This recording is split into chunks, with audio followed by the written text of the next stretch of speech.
Did you know most drowning accidents happen to people who can't swim well or don't swim at all? What if I told you there's a simple way to stay safe in water without being a strong swimmer? Today, you'll discover the life-saving skills that could protect you and your loved ones. Welcome to Swim Inspire, where champions are made stroke by stroke. Let's dive in. And hey, don't forget to hit that subscribe button for more swimming inspiration every week. Every year, drowning claims the lives of thousands of people worldwide. But what's even more surprising is that most of these tragedies don't happen to athletes or professional swimmers. They happen to everyday people who simply didn't know how to manage themselves in the water. Picture this. You're at a pool party. You slip into the deep end, panic sets in, and suddenly your arms and legs are thrashing in every direction. That panic is what truly puts you at risk.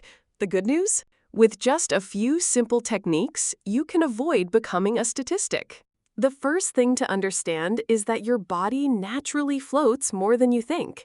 The human body is buoyant, especially when lungs are filled with air.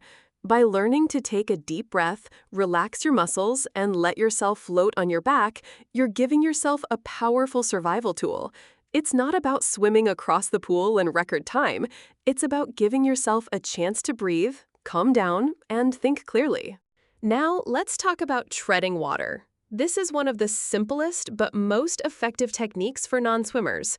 Imagine pedaling a bicycle underwater with your legs while gently moving your arms in a circular motion. You don't need to move fast. The goal is simply to keep your head above water. Lifeguards, soldiers, and even astronauts practice treading water as a basic survival skill. If they rely on it, so can you. Another key point is learning how to use your environment. In a pool, hold onto the wall or find something that floats. A ball, a float, even a plastic bottle can give you enough support. In natural water, like rivers or lakes, look for calm areas. Avoid panicking against strong currents, and remember the golden rule: conserve your energy. Fighting against water drains your strength quickly. Instead, float on your back, move with the current if needed, and save your power for when you truly need it. Children and beginners especially need to know that water safety is not about looking impressive. It's about staying alive.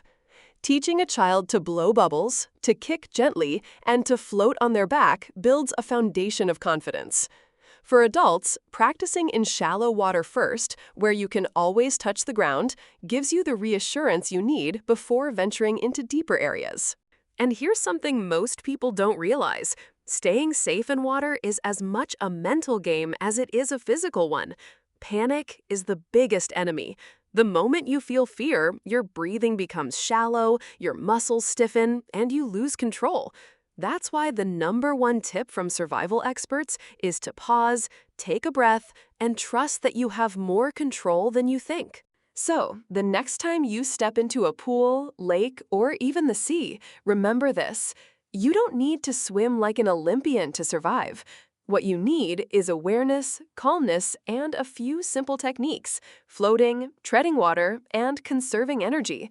These are life-saving skills that anyone, regardless of age or swimming ability, can learn. Water can be fun, refreshing, and full of adventure, but it also demands respect. By taking just a little time to learn the basics, you're not only protecting yourself, you're also setting an example for friends, family, and children who look up to you. Because at the end of the day, knowing how to stay safe in water isn't about winning medals. It's about making sure that every moment near the water is a safe one, and that every splash brings joy, not danger. Thanks for watching Swim Inspire. Keep training, keep pushing, and keep making waves. Subscribe now and join our journey to inspire swimmers worldwide.